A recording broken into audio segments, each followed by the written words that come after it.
Hey guys, it's Lady, and welcome back to this series of videos where I break down everything about our favorite Genshin characters, from stories unlocked via raising companionship levels, to voice lines said by other characters, to appearances in event quests, and so on. In other words, whether you don't have a specific character, can't be bothered to raise their companionship levels, need a refresher, or just want the basic TLDR of a character's text, then this ultimate lore guide is for you. Thanks to its third rerun, and inclusion in patch 2.2's main event, in this video we'll be focusing on the friendly, yet dangerous Fatui Harbinger, Childe. So let's begin by going over the lore in his character stories unlocked via companionship leveling. I just think this info will provide better context to Childe's actions during his actual appearances in-game that we'll discuss later. So with that said, probably the most notable thing about Childe is that he's the youngest of the Fatui Harbingers, his 11th position being the most recent addition to their ranks. His cheerful demeanor can be deceiving though, since underneath lies a deadly swordsman who's one of the most dangerous of all the Fatui. You see, Tartaglia has weathered countless battles since the young age of 14. He survived these terrible and fierce encounters, and has honed various forms of martial arts to a deadly precision. The only thing that's more terrifying than his skill in combat is his sheer passion for it. You see, terrifying foes only serve to exhilarate him, and his cavalier nature guides him towards increasingly treacherous challenges.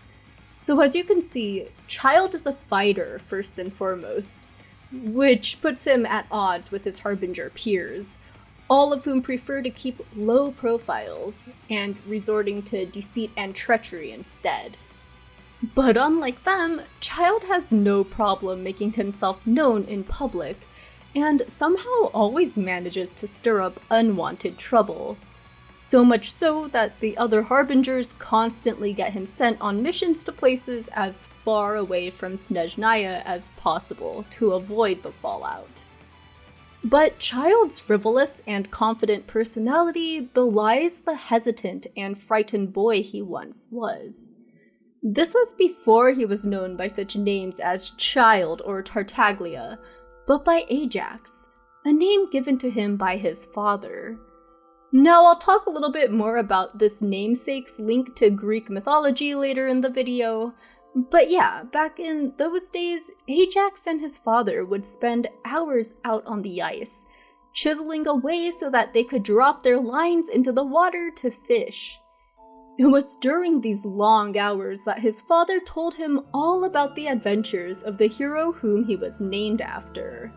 The young Ajax listened to these tales with rapt attention and secretly envisioned those kinds of adventures for himself someday. The Childe of the present has fond memories of ice fishing because of this, and it still is one of his favorite hobbies to this day. However, nowadays he views time spent fishing as an opportunity to train further instead, focusing on honing his endurance and reflecting on his combat techniques while waiting for the fish to bite. But returning to the topic of his childhood, believe it or not, Ajax was no combat whiz from birth. In fact, his path to becoming the battle-hardened warrior he is now is quite the tale. When Ajax was 14, he fled his monotonous life with nothing but a short sword and a bag of bread. Though, unfortunately for him, he became lost in the snowy forest and quickly became the target of wolves and bears. With the beasts on hot pursuit, Ajax lost his footing and fell into a bottomless crack in the Earth's surface. Here in this strange ancient world, he met a mysterious swordswoman. It appeared that this dark realm somehow sensed the burning passion in Tartaglia's heart, and so it sought to nurture his havoc-making side. Within 3 months, the swordswoman taught Tartaglia how to pass through this abyss entirely unhindered. Though back in the real world, only 3 days seemed to have passed by the time his worried mother and sisters eventually found him in the forest.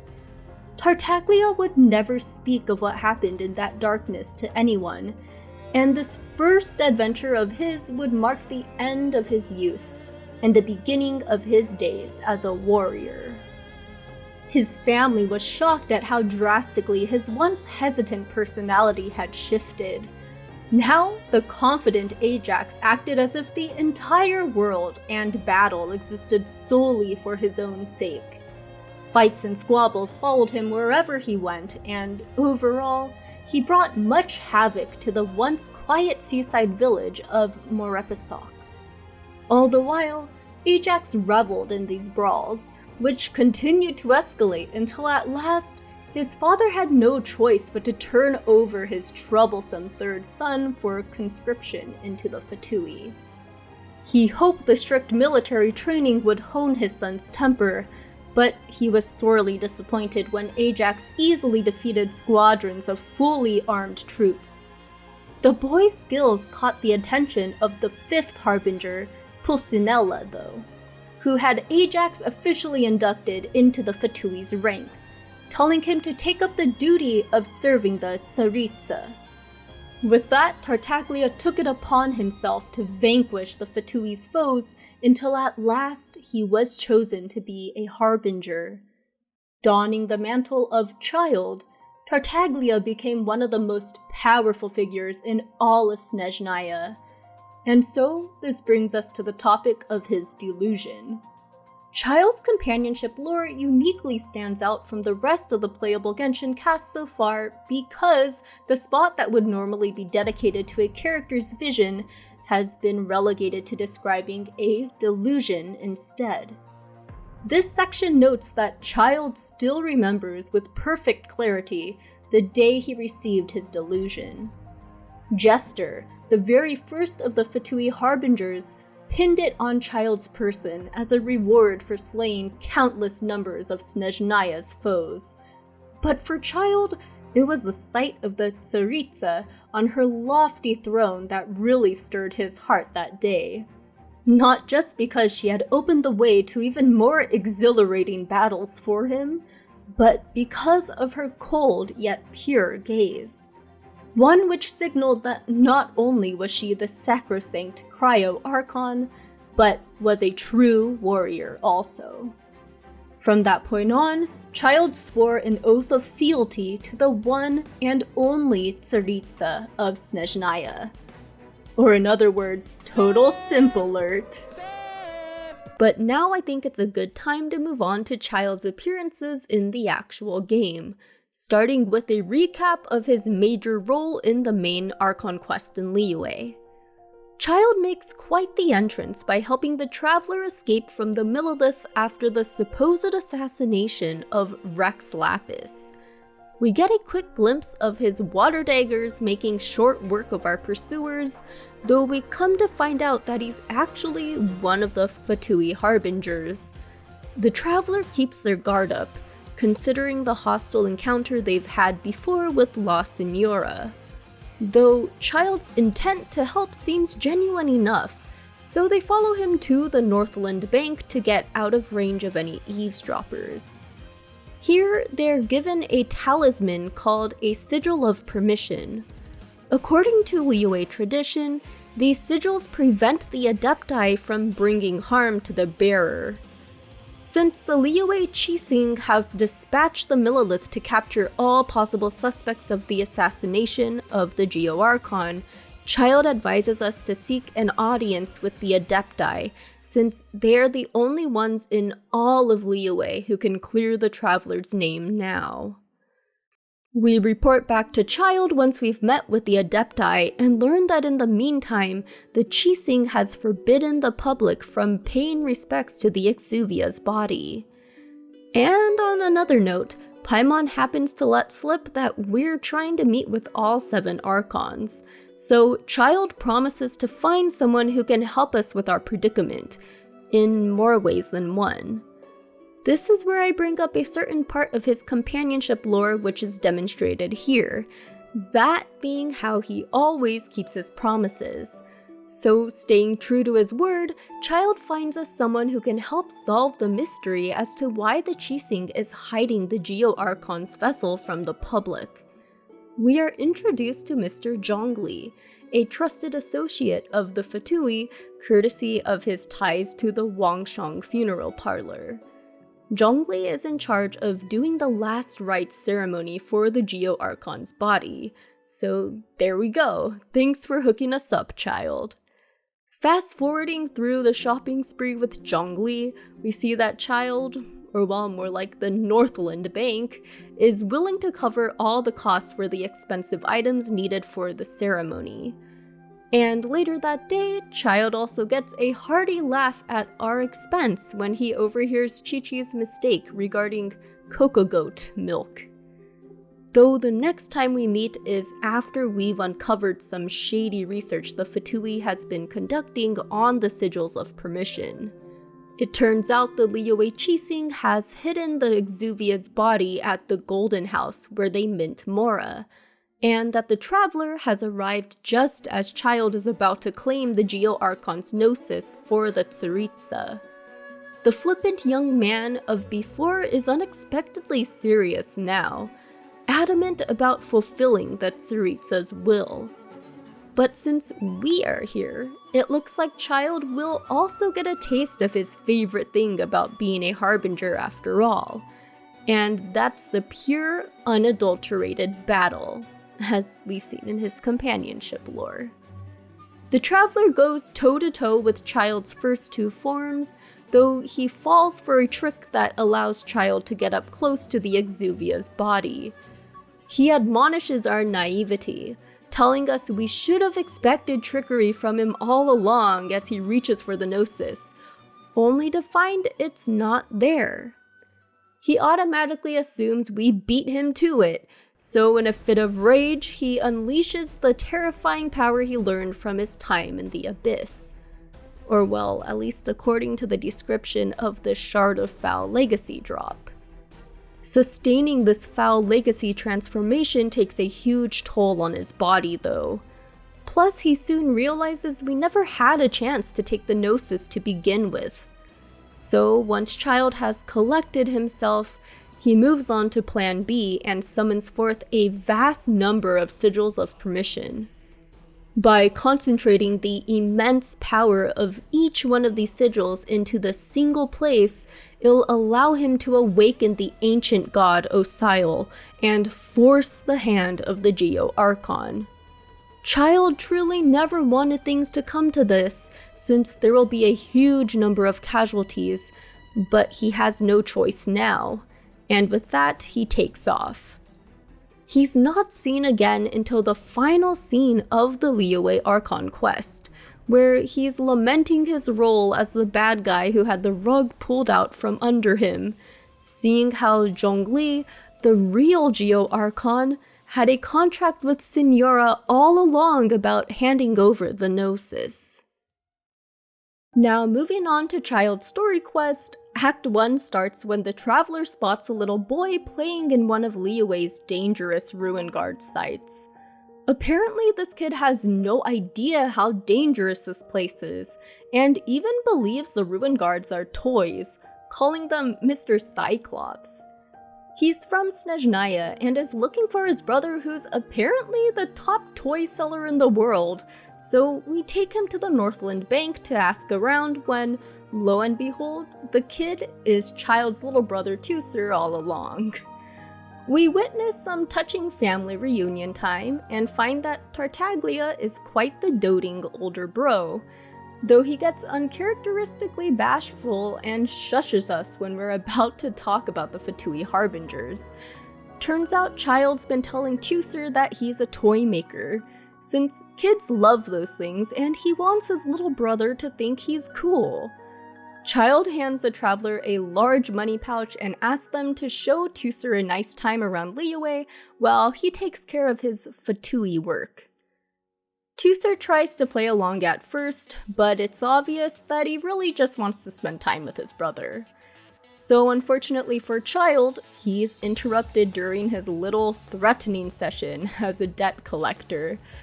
This quickly becomes a humorous pattern where Teucer and the Traveler always catch Childe at the worst time, where he then has to play pretend as a toy seller instead of the ruthless Fatui harbinger he really is.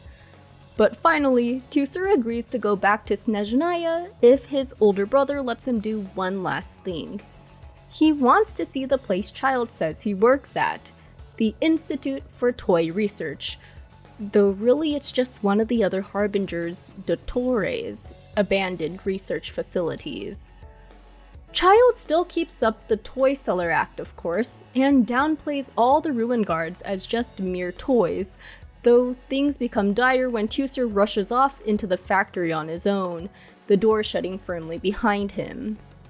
We urgently pursue via a separate route, and when the paths eventually converge in front of the very last room, we see that there are even more active Mr. Cyclopsi, to Teucer's delight. To buy some time, Childe tells his little bro that he's prepared a surprise for him, though they'll have to play a round of hide-and-seek first. Then the Traveler and Childe try to incapacitate all the ruin guards before Teucer finishes counting down and opens his eyes. But unfortunately for them, there are just too many machines. So as a last resort, Childe tells Teucer to count for 10 more seconds, then uses his foul legacy transformation to demolish the remaining machines. The Traveler finds a severely weakened Tartaglia right around the corner, while Teucer is still checking out the remains of the ruin guards. Childe was still recovering from the toll the foul legacy took on his body from our fight with him back in the Archon quest, so what he did just now has only compounded upon his weakened state. We also finally learn why he's been so adamant this entire time about shielding Teucer's childhood dream. Childe fiercely defends any promises he makes, and that includes the one about the toys that he helped give his little bro in the first place. But since he doesn't want Teucer to see him like this, he entrusts us with giving his little bro the actual Ruin Guard toy model he had made for him. Teucer really is a good kid and accepts his bro's early departure, as well as a return trip to Snezhnaya.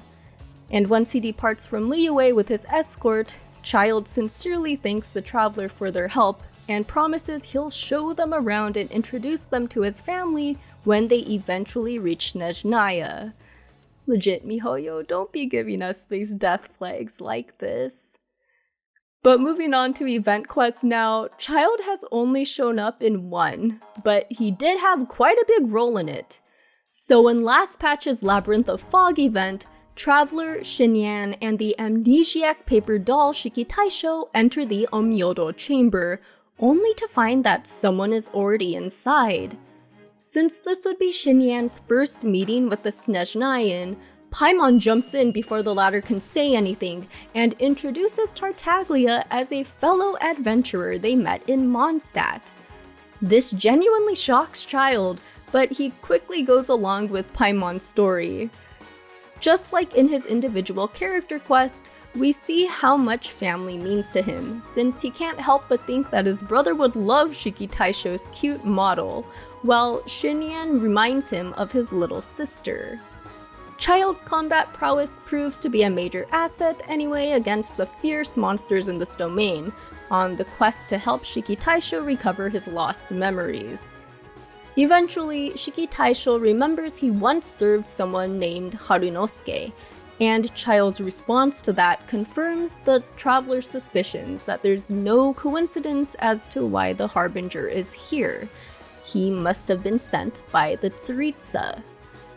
We continue to progress through the domain, and once Shiki Taisho finally remembers everything and it's about time to say our goodbyes, Childe takes the Traveler aside and fesses up about his true reason for being here. It turns out that Scaramouche has not been in contact with any of the Harbingers, even though he's already recovered the Electro Archon's Gnosis. Childe thought this domain might have had something to do with him, but alas, he's back to square one when it comes to the Balladeer. Before he takes off, Childe lets the traveler know he really did enjoy this adventure together.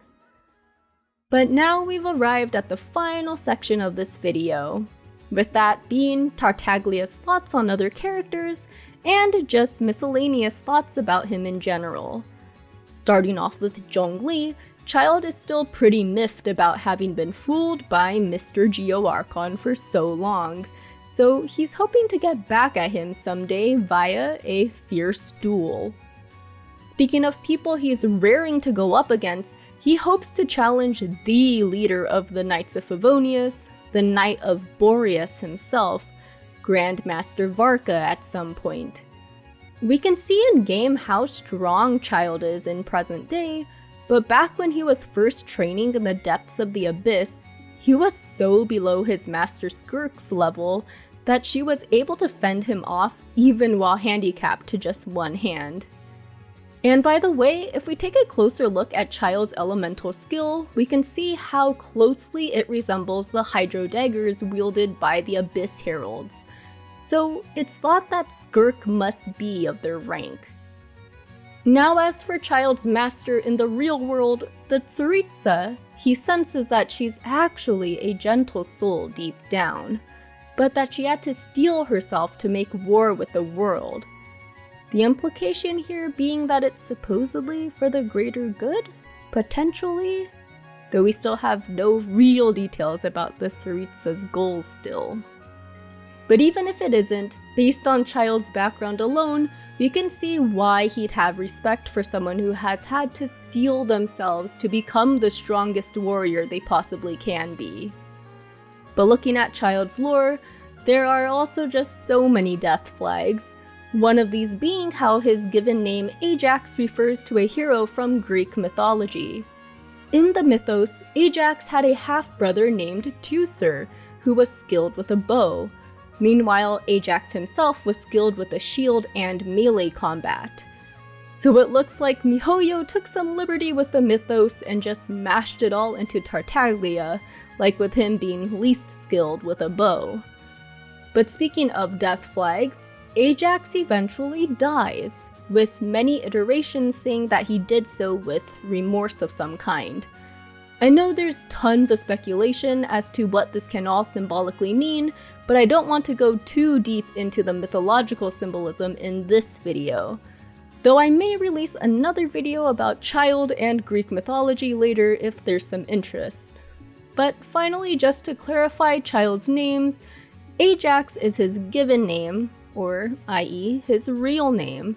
Tartaglia is his name within the Fatui Harbingers, seeing as all of them are named after stock characters from the Commedia dell'arte, a historically popular form of Italian theater, while Childe is basically just an alias/nickname.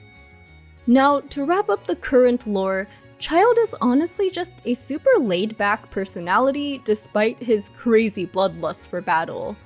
He's not picky when it comes to food, nor choice of weapons available to him, with the voice lines on a similar topic indicating that he's quite content no matter what's going on in life. So even though he and Traveler are on opposing sides right now, Childe still sees them as a true friend, since anyone who's continuously seeking to become stronger is one in Tartaglia's book. But yeah, I'd love to know if you learned anything new from this video, or if you think I missed anything when it comes to Childe.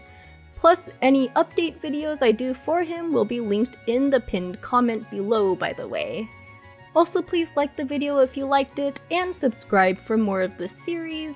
I already have a number of these lore guides in the works, starring Albedo and Eula respectively, that I'm hoping to have out as soon as patch 2.3's main event quest is over. Also, hey, just letting you know, we'd love to have you join our welcoming and friendly Discord community, and also, if you like Trails and or the Persona series, I have a whole separate channel dedicated to those games, so check it out if you wish. But otherwise, thanks so much for watching guys, and until next time, take care. See ya!